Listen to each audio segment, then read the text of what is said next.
एक बुजुर्ग महिला की मृत्यु हो गई। यमराज उसे लेने आए। महिला ने यमराज से पूछा, आप मुझे स्वर्ग ले जाएंगे या नरक? यमराज बोले, दोनों में से कहीं नहीं। तुमने इस जन्म में बहुत ही अच्छे कर्म किए हैं, इसलिए मैं तुम्हें सीधे प्रभु के धाम ले जा रहा हूँ। बुजुर्ग महिला खुश हो गई और बोली, धन्यवाद, पर मेरी आपसे एक विनती है। मैंने यहाँ धरती पर सबसे स्वर्ग नरक के बारे में बहुत सुना है। मैं एक बार इन दोनों जगहों को देखना चाहती हूँ। यमराज बोले, तुम्हारे कर्म अच्छे हैं, इसलिए मैं तुम्हारी यह इच्छा पूरी करता हूँ। चलो हम स्वर्ग और नरक के रास्ते से होते हुए प्रभु के धाम चलेंगे।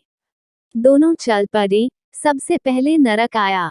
नरक में बुजुर्ग महिला ने जोर जोर से लोगों के रोने की आवाज सुनी। नरक में सभी लोग दुबले पतले और बीमार दिखाई दे रहे थे। महिला ने एक आदमी से पूछा, यहाँ आप सब लोगों की ऐसी हालत क्यों है? आदमी बोला, तो और कैसी हालत होगी, मरने के बाद जब से यहाँ आए हैं हमने एक दिन भी खाना नहीं खाया। भूख से हमारी आत्माएं तड़प रही हैं। बुजुर्ग महिला की नजर एक विशाल पतीले पर पड़ी, जो कि लोगों के कद से करीब 300 फुट ऊंचा होगा।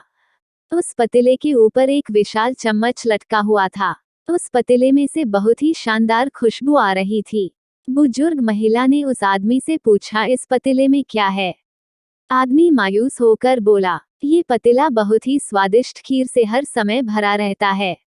बुजुर्ग महिला ने हैरानी से पूछा, इसमें खीर है, तो आप लोग पेट भर के ये खीर खाते क्यों नहीं? भूख से क्यों तड़प रहे हैं? आदमी रो रो कर बोलने लगा, कैसे खाएं? ये पतीला 300 फीट ऊंचा है, हम में से कोई भी उस पतीले तक नहीं पहुंच पाता। बुजुर्ग महिला को उन पर तरस आ गया। सोचने लगी, बेचारे खीर का पतीला होते हुए भी भूख से बेहाल हैं। शायद ईश्वर ने इन्हें यही दंड दिया होगा। यमराज बुजुर्ग महिला से बोले, चलो हमें देर हो रही है। दोनों चल पड़े। कुछ दूर चलने पर स्वर्ग आया। वहां पर बुजुर्ग महिला को सबकी हंसने खिलखिलाने की आवाज सुनाई दी। सब लोग बहुत खुश दिखाई दे रहे थे। उनको खुश देखकर बुजुर्ग महिला भी बहुत खुश हो गई। पर वहां स्वर्ग में भी बुजुर्ग महिला की नजर वैसे ही 300 फुट ऊंचे पतीले पर पड़ी जैसा नरक में था। उसके ऊपर भी वैसा ही चम्मच लटका हुआ था। बुजुर्ग महिला ने वहां लोगों से पूछा, इस पतीले में क्या है? स्वर्ग के लोग बोले, इसमें बहुत स्वादिष्ट खीर है।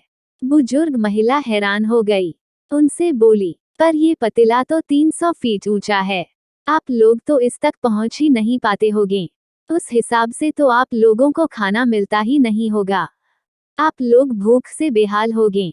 पर मुझे तो आप सभी इतने खुश लग रहे हो, ऐसे कैसे? लोग बोले, हम तो सभी लोग इस पतीले में से पेट भर के खीर खाते हैं।